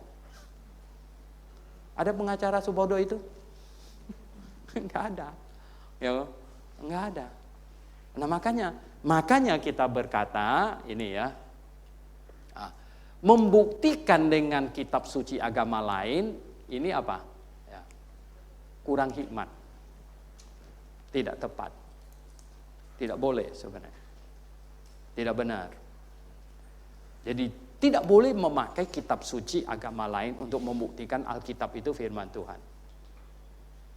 Karena kalau ketika terbukti Alkitab firman Tuhan, sama dengan terbukti yang lain itu bukan. Kalau dia bukan firman Tuhan, dia ngaku firman Tuhan, berarti apa? Bohong. Bagaimana kita memakai sesuatu yang bohong untuk membuktikan yang benar? Kan nggak bisa, nggak kena gitu. Ya nggak? Nah kalau gitu gimana? Kalau sudah begitu gimana? Cuman ada satu cara sekarang. Ini disebut apa tau nggak? Circular reasoning. Circular berputar. Ya, circular reasoning. Circular reasoning. Ini kalau guru matematika tahu. Kalau matematika itu harus bisa dibalikkan, dibolak-balik. Ya, harus dibuktikan secara bolak-balik. 2 tambah 3 sama dengan 5. 5 dikurang 3 sama dengan 3. Gitu. Gimana? Ya kan? Langsung bilang. Salah Pak. Lu kok salah? Ya, kebenaran itu harus bisa dibolak-balik. 2 tambah 3 sama dengan 5. 5 dikurang 3 harus sama dengan 2. Ya. 5 dikurang 2 harus sama dengan 3. Harus bisa dibolak-balik dan tetap benar. Gitu. Ya, kalau salah berarti ini something wrong. Ini ada yang nggak benar ini. Ya, ini baru matematika anak SD. Ya, kalau kita dulu sampai sudah ada SMA kan jauh lebih rumit, no? Nah, guru mau jalannya. Kalau tiba-tiba dapat hasilnya itu apa namanya? Nyontek ini. Ya toh, ya enggak lirik-lirik punya teman. Kok enggak tahu jalannya? Enggak tahu jalannya, tiba-tiba dapat hasilnya aja gitu, ujungnya gitu. X sama dengan sekian. Jalannya gimana? Enggak tahu Pak, pokoknya saya dapat ini gitu. Hah, yang bener aja kamu ini. Ini nyontek ini, enggak bener ini ya. Enggak bisa, ya toh. Jadi harus ada jalannya gitu ya, nggak bisa gitu ya. Kebenaran itu harus bisa dibolak-balik gitu. Nah gimana sekarang nih mengenai Alkitab firman Tuhan ini, gimana bolak-baliknya? Gimana bolak-baliknya? Oh ini angkat tangan Bapak itu mau tanya Pak? Oh mau tanya, oke. Tentang Alkitab tadi Pak, sebenarnya yang A itu, yang Alkitab itu orang lain pun percaya bahwa itu Alkitab. Tapi pihak lain mengklaim bahwa di situ terjadi kesalahan menurut orang lain ini Pak ya. Dan ada pemalsuan. Nah, sehingga muncullah kitab B yang mengatakan bahwa itu penyempurnaan dari kitab sebelumnya. Nah, bagaimana tanggapan Pak Suwento? Dan ini saya sering Pak kalau di kantor, termasuk sering berdebat gitu. Terima kasih Pak. Oke, baik. Justru kita akan membuktikan bukan penyempurnaan, bahkan penyelewengan. Ya, oke, baik ya. Bukan penyempurnaan ya. Coba kita lihat ya, satu-satu. Nah, pembuktian sekarang kita masih netral. Kitab mana yang memenuhi ini? Jadi kitab mana yang menuntut dia firman Allah? Dia harus ini. Statement dia sendiri. Statement kitab itu sendiri. Semuanya statement kitabnya bilang Allah itu maha apa katanya? Allah itu maha benar, ya toh. Allah itu maha benar. Nah, bisa dibolak-balik tuh gini. Allah yang maha benar, kalau dia berfirman, firmannya tidak boleh ada salah. Gitu loh. Ya, firmannya tidak boleh ada salah. Jadi, dibaliknya gini. Kitab manapun yang mau menuntut dirinya firman dari Allah yang maha benar, dia harus tidak ada salah. Dia membuktikan dirinya tidak ada salah. Sekarang gimana? Ada salah nggak? Kitab mana sekarang yang nggak ada salah? Ini kan Pak Barus, kita ini sekarang mulai masuk ini. Ya kan? Kitab mana yang tidak ada salah dan kitab mana yang banyak salah?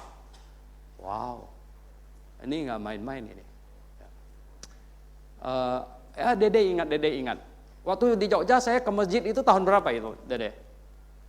Karena dia ikut. 2000 berapa? 2010 ya? Berarti 8 tahun yang lalu ya. Saya diundang pergi ke masjid, Pak. Saya pergi. Lucunya, kita kan nggak biasa buka sepatu. Saya juga main terabas saja gitu kan. Ya toh. Jadi di pintu saya dicegat, Pak katanya gitu. Saya bilang apa? Sepatunya Pak. Nah, oh sepatu. Gitu. Saya agak termenung sebentar, kenapa? Kan sepatu saya cukup mahal gitu. Nanti pulang masih ada enggak kan? Terus orangnya kelihatannya ngerti, dia ngerti, saya lihat sepatu saya gitu kan. Dia kasih saya kunci locker gitu. Nah, ini Pak, dibilang sepatunya disimpan di sini aja Pak. Saya kasih sepatu saya sama ibu, simpan sepatunya juga di locker. Tahu nggak di dalam situ kan? Saya ngomong setengah jam, kiainya ngomong setengah jam. Habis itu masuk tanya jawab. Wah seru sekali teman. Hadir Kapolres. Kapolresnya pakai preman. Saya lihat dia pucat mukanya. Mungkin dia pikir, waduh ini kalau terjadi apa-apa nih gimana tanggung jawab dia. Segala macam.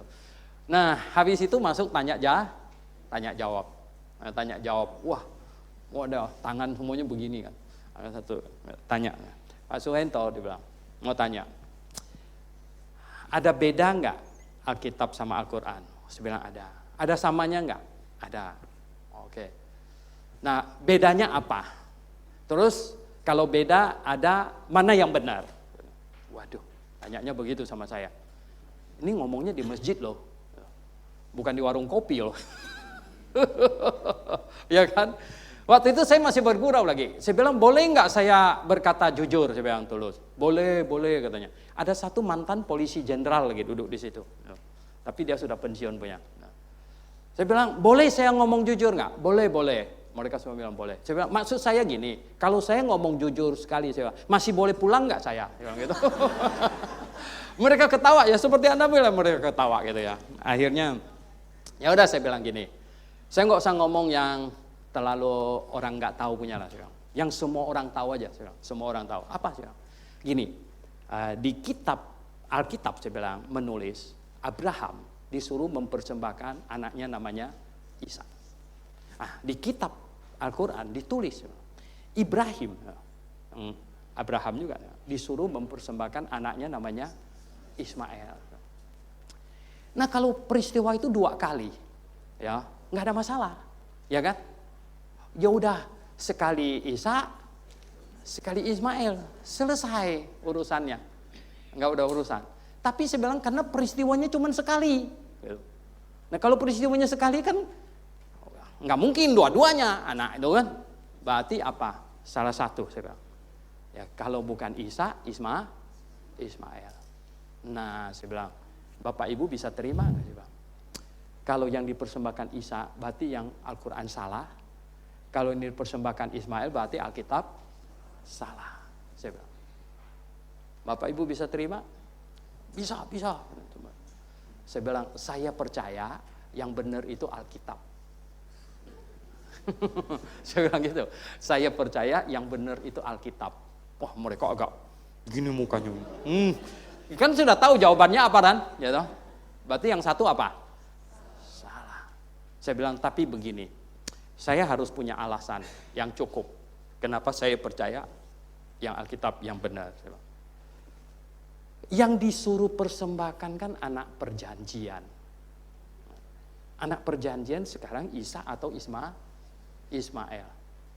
Kalau anak perjanjian itu Ismail, maka Allah akan berurusan dengan Ismail terus. Dan akan berurusan dengan anaknya Ismail dan cucunya Ismail. Nah faktanya kan Anda semua tahu. Allah berurusan dengan siapa? Dengan Isa. Kemudian dengan anak-anak siapa? Anak Isa. Dengan cucu-cucu siapa? Cucu-cucu Isa. Nah, saya bilang Ismail itu akhirnya jadi orang brengsek loh. Ya, anak-anaknya wah kacau hidupnya. Cucunya lebih kacau lagi. Nah, kenapa bisa itu? Nah, salah nggak Bapak Ibu? Kalau saya percaya yang benar itu Alkitab. Yang benar. Diam mereka semua. Ada yang ngangkat tangan. Masih ada nggak? Pak masih ada nggak? Oh saya bilang sebenarnya banyak. Cuman kalian tahan nggak dengernya? Oh ya kan? Sebenarnya banyak. Gitu. Misalnya lagi saya bilang, ya toh di kitab Surah Maryam, ya, surah Miriam. Kalau salah ayat 19. Di situ ada bilang apa?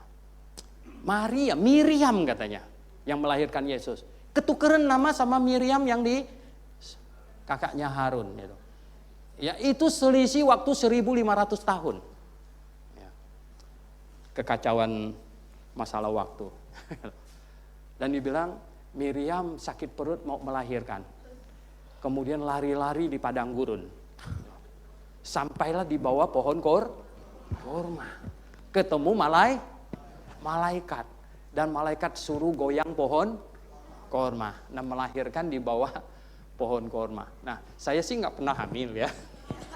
Nah, ibu-ibu kalau hamil lagi sakit perut bisa goyang pohon korma. Kira-kira begitu. Ya, waduh, ya enggak. Bagaimana? Ya. Saya bilang yang Alkitab catat beda. Ya kan? Yang melahirkan bukan Miriam tapi siapa? Maria. Dan melahirkannya di mana? Di Bethlehem, ya toh. Dan bayinya ditaruh di palungan. Palungan itu tempat makan binatang. Berarti lahirnya di kandang, taruh di palungan. Nah, beda. Ya, beda. Saya bilang begini, minta maaf banyak-banyak. Kalau kita kan harus selalu apa? Minta maaf walaupun nggak salah gitu. Ya. Minta maaf, ya toh. Minta maaf besar-besar ya. Saya bilang. Sebenarnya yang dicatat di Quran itu salah orang. Itu seharusnya Hagar. Hagar yang lari-lari di padang gurun, ya. Sampai di bawah pohon korma. Ketemu siapa? Malaikat. Itu Hagar ceritanya. Gitu. Pak Barus gimana? Ya, sekarang sudah dilengkapin apa dikacaukan? Ya kan? Dilengkapi atau dikacaukan? Saya bilang dikacaukan itu, sangat dikacaukan. Ya. Wah, ini baru 2, sebenarnya ada banyak sekali. Sebenarnya Anda bisa baca kok di internet. Ya. Ada banyaknya. Sekarang di internet itu udah terbuka semuanya. Ya, karena yang nulis di Amerika mau dicari di mana? Ya. Ya kan? Itu. Waktu pertama kali saya sampai di Amerika pergi ke perpustakaan, ya. Tahun 93, saya sampai di Amerika. Tahu nggak buku pertama yang di perpustakaan yang saya cari baca itu tahu nggak apa? Ya, ayat-ayat setan. Ya, kan nggak boleh masuk sini, ya nggak? Saya pikir mumpung aku di sini, coba aku pinjam. Aku tanya di mana itu? Di sini ada nggak buku yang judulnya ayat-ayat setan itu? Ada Pak, nggak dicariin? Wah, saya bilang ini. Nah, makanya saya pinjam, bawa pulang. Saya bawa pulang, saya baca. Di mana sih yang menyebabkan Rusdi Salman itu ya, Salman Rusdi itu sampai dijatuhin hukuman mati di halaman berapa gitu kan. Saya ketemu itu, nakal amat dia. Tahu nggak? Dia menulis apa katanya? Di dalam Al-Qur'an itu kan kita selalu dibilang gini ya, Yesus anak Allah, Allah tidak pernah beranak. Tahu nggak? Saya lupa di surah mana. Di Al-Qur'an dikatakan bahwa Allah punya 3 orang putri. Allah punya 3 orang putri. 3-nya namanya 1, Al-Manat, Al-Lat, Al-Usah. 3. Allah nggak punya putra sih, tapi punya putri. Bingung juga gitu. Makanya kenapa itu disebut ayat-ayat setan? Karena semua kiai yang tingkat tinggi, akhirnya mereka sampai kepada kesimpulan, ya, pada waktu ayat itu keluar, ya, Mr. M diganggu oleh setan. Ya. Jadi Mr. M diganggu oleh setan. Makanya keselip di situ katanya. Keselip ya. Ayat setan gitu. Nah, makanya itu disebut ayat setan. Ya, Salman Rushdie terlalu nakal, bikin buku judulnya apa? Ayat setan. Ya. Jadi itu terlalu nuduing apa? Hidungnya gitu. Ya, nah Pak Barus ya. Jangan baca buku itu nanti ya toh. Ya, diahokkan kamu. Iya. Sekarang kenapa ini dari 4 kitab yang menuntut dirinya firman Allah, nggak mungkin 4-4-nya. Salah satunya firman Allah. Nah, terbukti 1 firman Allah, berarti yang 3 bukan. Nah, bagaimana membuktikannya? Hanya perlu pakai nalar yang bisa bukti balikan, sirkuler di sini. Allah yang maha benar berfirman, firman-Nya tidak mungkin boleh salah. Baru bisa dikatakan firman dari Allah yang maha benar. Ya. Nah, banyak orang mengkritik Alkitab. Banyak orang mengkritik Alkitab. Ya, itu Dr. Stephen di belakang berdiri menulis satu buku Ketiadasalahan Alkitab. Ya, Ketiadasalahan Alkitab. Nah, kita nggak ketemu Alkitab di mana salah. Dan kalau ada orang ketemu Alkitab yang mana salah, silakan datang, ya, cari kita, gitu. Alamat kita jelas di mana. Karena kita tidak ketemu di mana Alkitab ada salahnya, di mana. Hanya kita ketemu cuman salah paham sebenarnya, salah paham saja. Misalnya, ya, ini ada salah paham. Matius pasal 8 ayat 25, ya. Ini kasus di mana murid-murid dengan Tuhan Yesus di dalam kapal nyeberang Danau Galilea. Ketika kapalnya mau karam, katanya mereka berteriak-teriak. Ada yang mengkritik ini, kenapa teriakannya di Markus beda dengan di Matius, beda dengan di Lukas? Kenapa bisa begitu?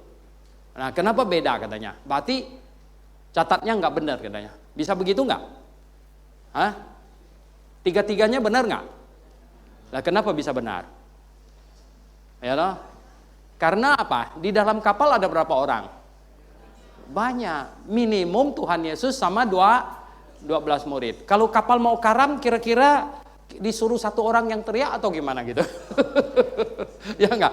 Kami diam, kau yang teriak ya gitu. Mana ada begitu? Ya, pasti semuanya jadi ribut. Ya jadi ribut, Matius tulis teriak dia sendiri. Kira-kira Matius punya bunyinya apa itu? Pengen pilih katanya apa? Nah. Maka datanglah murid-muridnya membangunkan dia, katanya, Tuhan tolonglah kita binasa. Matius punya Tuhan tolonglah kita binasa. Matius ini agak soft ya, agak sopan. Ngomongnya Tuhan tolonglah kita binasa. Wah, yang Markus agak sedikit kurang ajar gitu. Ayo coba baca itu. Itu kira-kira mungkin teriaknya Petrus gitu. Petrus itu agak kocak gitu. Ya, dia Markus agak kocak. 4. Apa katanya? Ya. Markus 4 ayat 38, pada waktu itu Yesus sedang tidur di buritan di sebuah tilam, maka murid-muridnya membangunkan teriaknya doang, dia. Teriaknya aja. Teriaknya saja. Guru, engkau tidak peduli kalau kita binasa? Kan itu teriakannya agak sedikit marah Tuhan itu kan. Guru katanya, engkau tidak peduli kalau kita binasa? Wow, enak aja kamu tidur, ya, seolah-olahnya gitu. Sebenarnya ini agak sedikit kurang sopan. Nah, yang Lukas teriaknya apa katanya? Guru, kita binasa. Kayak gitu. Nah, kenapa bisa gitu? Ya karena di dalam kapal lebih dari satu orang. Yang masing-masing berteriak. Saya sering berkata kan, kalau ada perempuan teriaknya lebih seru lagi gitu. Ya enggak? Kalau ada perempuan dicatat Injilnya, maka katanya berteriaklah,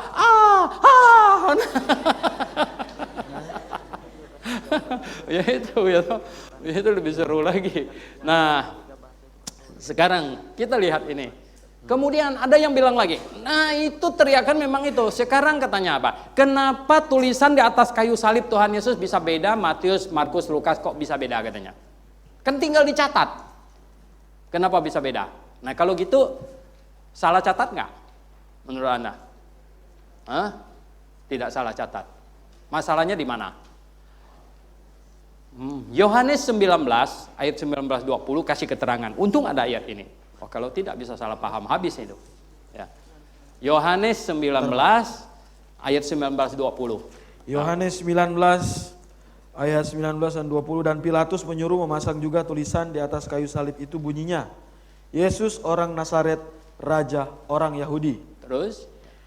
Banyak orang Yahudi yang membaca tulisan itu sebab tempat di mana Yesus disalibkan letaknya di dekat kota, dan kata-kata itu tertulis dalam bahasa Ibrani, bahasa Latin, dan bahasa Yunani. Berapa bahasa ditulis? 3.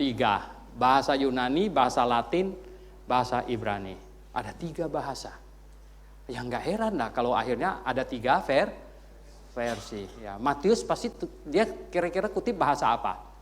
Bahasa Ibrani. Matius itu Ibrani tulen. Lewi dia pemungut cukai. Markus ini kelihatannya dia kutip Latin punya. Karena dia Romawi. Ya. Kemudian Markus itu ya orang muda. Ya, orang muda itu lebih kuasai bahasa Romawi karena Rom yang menjajah. Ya. Kemudian Lukas itu pasti kutip apa? Yunani. Ya. Karena Lukas sendiri orang Yunani sebenarnya. Nah, dia pasti kutip itu. Maka itu ada tiga versi. Nah, terus ada orang seringkali mengkritik Alkitab berkata begini, oke, untuk kehidupan sehari-hari dikutip dengan benar, ditulis dengan benar. Tapi ilmu pengetahuan katanya banyak menyimpang. Oh, nggak mungkin. Bapak Ibu yang saya kasih dalam Tuhan, sejak kapan manusia tahu bumi ini bulat? Sejak kapan? Yang kasih tahu pertama bumi bulat itu siapa? Galileo Galilei. Ya. Hampir kepalanya dipenggal waktu dia bilang bumi ini bulat. Ya. Waktu itu gereja Roma Katolik yang berkuasa marah sekali. Masa bumi bulat katanya? Datar. Akhirnya Galileo diancam suruh cabut pernyataannya, kalau tidak kepalanya mau dipenggal. Lucu sekali katanya. Habis yang ngancamnya, akhirnya Galileo bilang gini, oke lah, ya udahlah datar, bumi datar, udah kalian puas. Nah, mereka puas, udah pergi. Habis dilihat udah nggak ada orang lagi, tahu nggak? Dihentakkan kakinya, dia bilang itu memang bulat. Lucu sekali.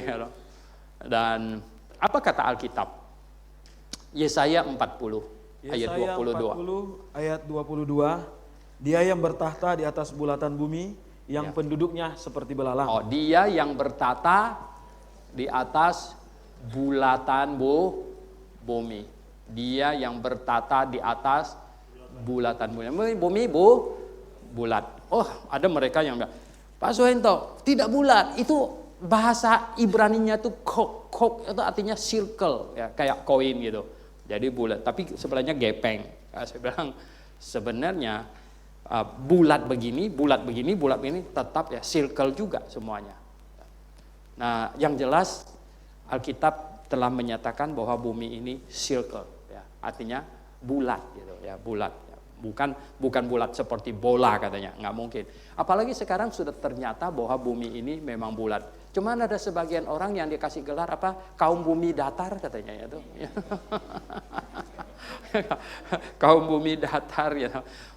Padahal ya enggak. Ini di Fox News itu berkala ada ditampilkan mantan mereka astronot yang keluar angkasa. Saya nonton satu kali mau wawancarai Neil Armstrong, ya, mereka yang menginjakkan kakinya di bulan, ya. Wow, ya, satu foto yang terindah adalah diambil dari bulan bumi ini. Luar biasa cakepnya, bulat sekali, ya. Nah, mereka yang sudah keluar angkasa itu tahu bahwa bumi ini bulat, ya. Cuman kaum bumi datar itu yang nggak mau terima gitu. Ya udah biarin aja gitu. Ya. Nah, saudara, ada satu lagi mungkin ya. Menurut Anda, kapan manusia tahu perlu septic tank? Ya, kapan manusia tahu perlu septic tank?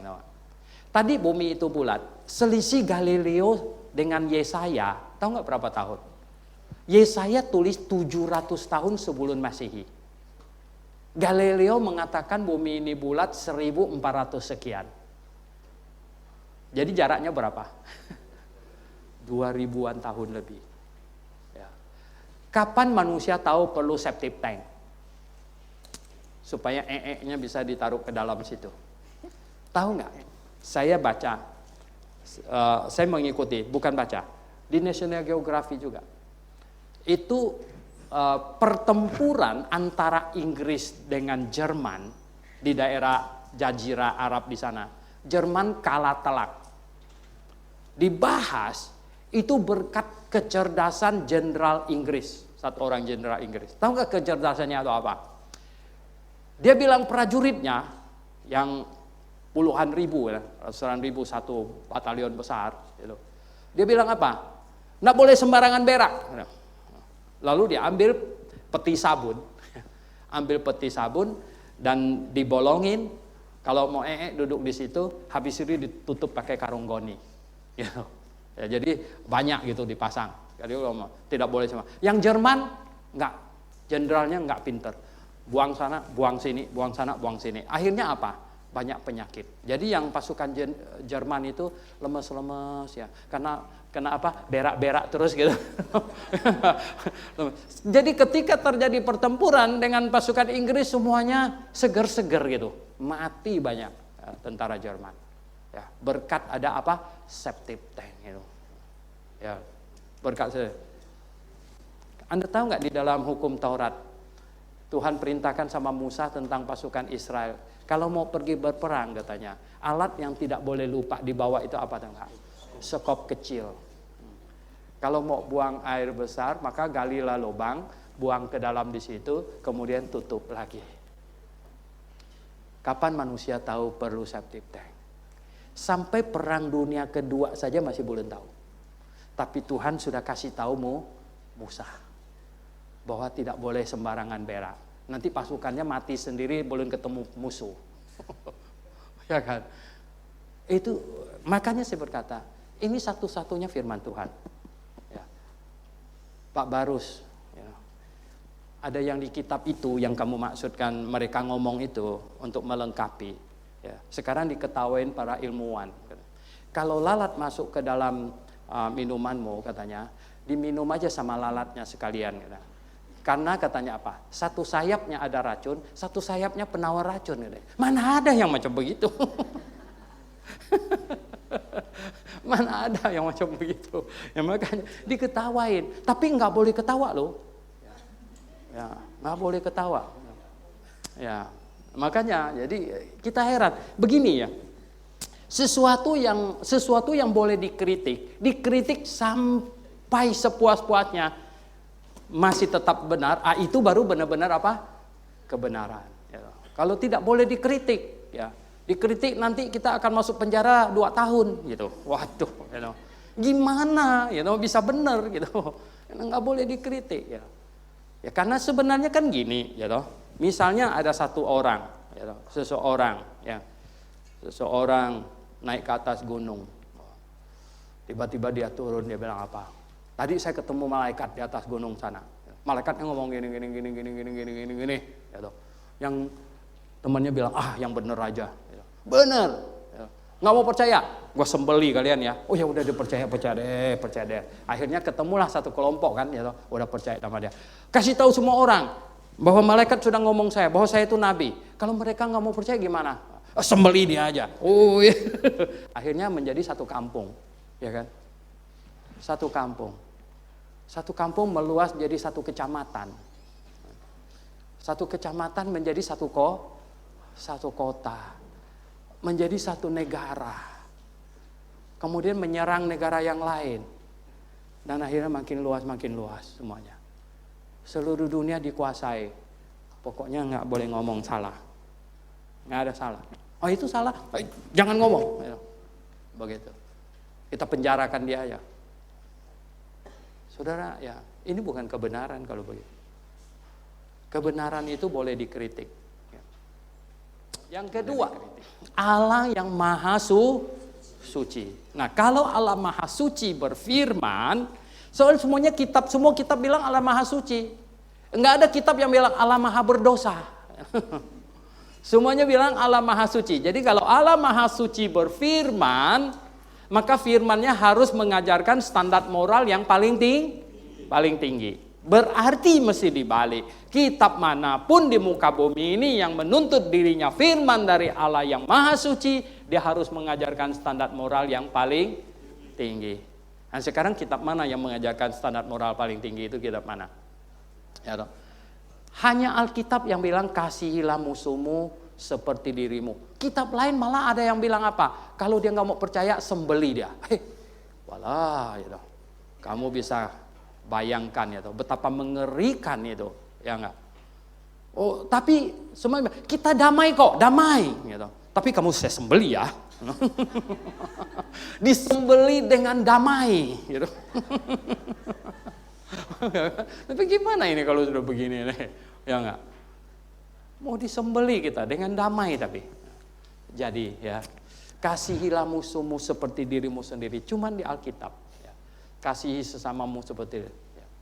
Terus ada biasanya pendukung Konghucu bilang apa? Konghucu punya pengajaran nggak kalah katanya. Tahu nggak? The golden rule of Confucius itu apa? The golden rule-nya katanya.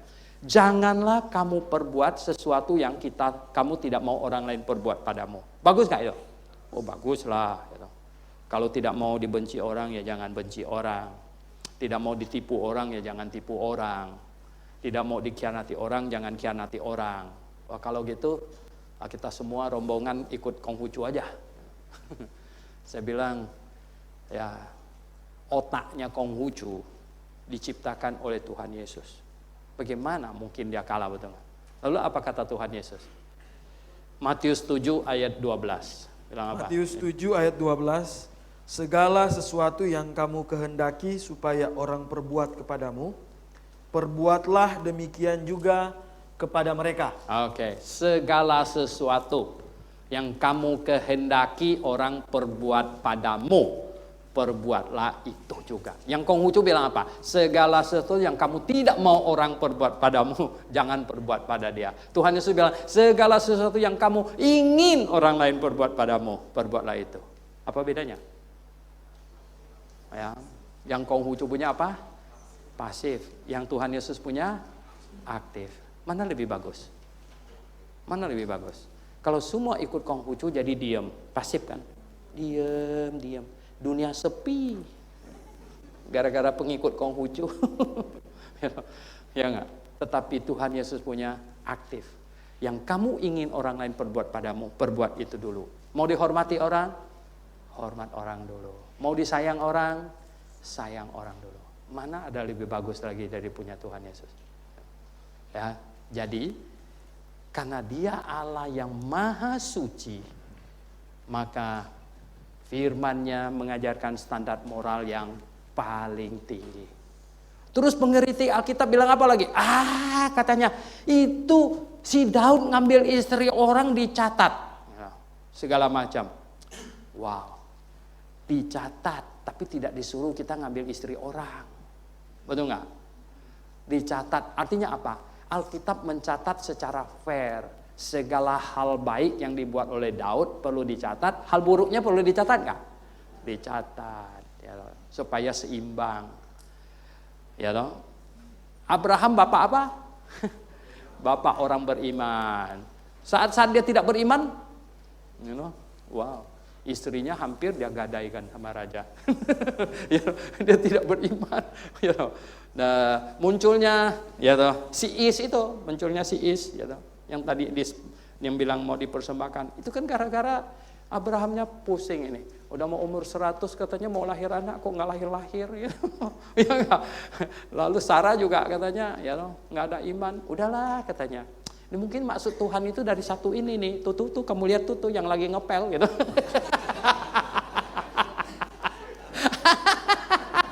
Ya enggak, mungkin Abraham sama Sarah lagi duduk-duduk ini minum kopi. Nah, mungkin maksud Tuhan enggak saya yang lahir. Lalu itu yang mana? Itu yang ngepel itu kamu lihat. Yang lagi nungging yang ngepel tuh, itu. Nah, ya begitu. Itu beriman enggak waktu itu? Enggak. Nah, jadi kelebihannya dicatat, kekurangannya dicatat. Justru untuk membuktikan statement Alkitab benar bahwa apa? Tidak ada orang benar, ya, satu orang pun tidak ada. Termasuk Abraham, termasuk Daud, termasuk saya juga. Gitu. Anda orang benar? Nah, berarti Alkitab sudah mencatat dengan benar. Tapi Alkitab bilang kawinlah istri berapa satu orang? Berapa orang? Satu orang. Bukan kawinlah kamu istri 2, 3, 4, 5, 6. Mormon kawin sebanyak-banyaknya katanya. Waduh gila itu Nabi Joseph Smith itu. Sebanyak-banyaknya katanya. Oh ya kan, itu gila itu ya. Itu tidak mungkin. Nah, orang Mormon lebih hebat lagi Pak Barus katanya. Kitab Mormon itu diturunkan pada Nabi Joseph Smith gitu. Itu revisi katanya. Kawin satu tidak cukup sebanyak-banyaknya. Ngaco itu ya. Nah sekarang orang Mormon katanya mereka merevisinya. Karena apa? Saking malunya. Kan ini yang paling gampang dituding kan. Saking malunya mereka itu. Oke, jadi sekarang yang nomor 3. Allah yang maha tahu. Kalau Allah maha tahu berarti Dia pasti tahu segala sesuatu yang lalu, segala sesuatu yang akan datang, ya sekarang dan akan datang. Berarti kalau dia menuliskan firman-Nya sanggup kasih tahu segala sesuatu yang lalu, apalagi yang sekarang, dan yang paling hebat itu apa? Yang akan datang. Ini yang di kitab manapun tidak ada. Ya, di kitab manapun tidak ada. Kenapa di kitab manapun tidak ada? Karena iblis itu tidak tahu yang akan datang. Iblis cuma tahu yang lalu dan yang sekarang. Iblis tahu sekali yang lalu. Yang lalu itu kenapa? Karena dia nggak mati. Kalau kita kan mati gitu kan. Kita paling pelajari sejarah. Oh, kalau iblis dari di Taman Eden dia sudah ada di situ. Sampai sekarang dia ada di Grave juga mungkin gitu ya. Kita tidak tahu kan, nggak lihat dia gitu. Jadi dia ada gitu. Makanya dia tahu sekali gitu. Ya, dia tahu sekali. Nah, tapi dia tidak tahu yang akan datang. Saya pernah ketemu satu mantan dukun. Dia dukun terkenal di Singkawang. Saya pergi ke rumahnya di Muara Karang. Dia bilang apa? Dulu dia bilang, waktu saya masih jadi dukun rame. Orang datang mau nanya nasibnya segala macam itu. Itu kayak pergi ke dokter spesialis terkenal. Sampai dikasih nomor.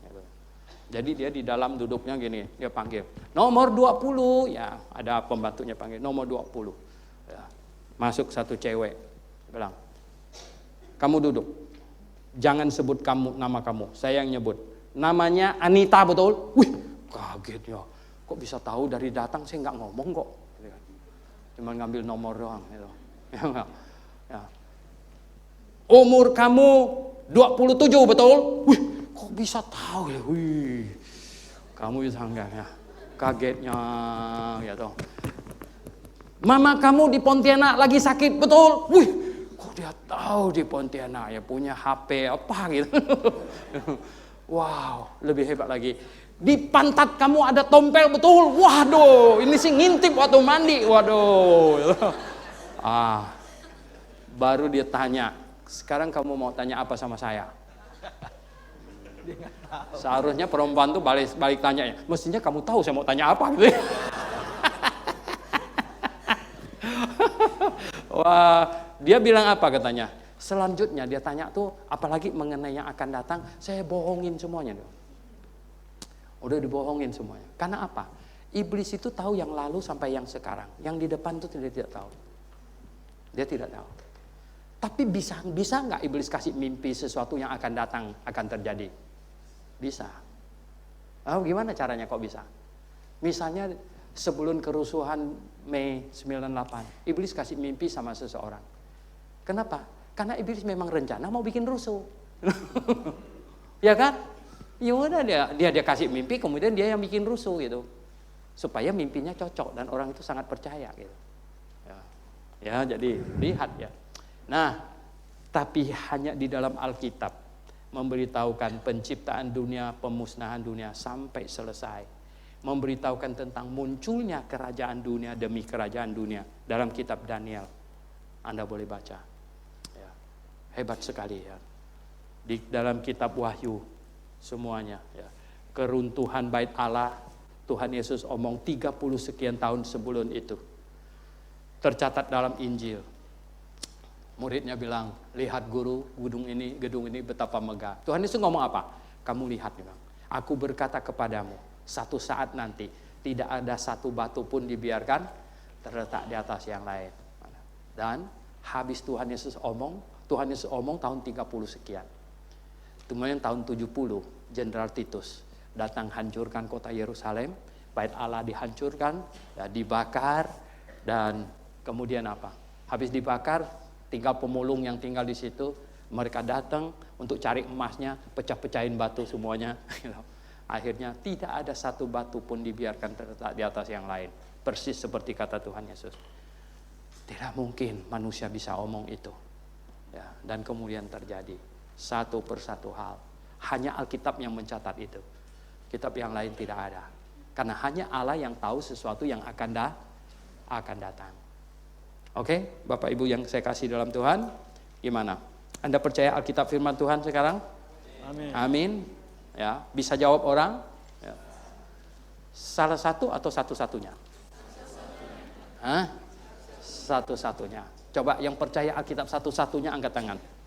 Wow, semua turunkan. Yang percaya salah satu, enggak ada. Wow, oke. Mantap ya. Berubah nggak ini? Besok berubah. Hah? Lalu kalau ada pistol di sini berubah enggak?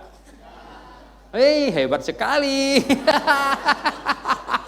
Ya, lalu ada celurit di sini berubah nggak? Gitu. Hah? Enggak berubah. Hebat sekali. Wah, yang saya khawatir habis minum teh nanti berubah malah. Atau habis makan siang beberapa hari.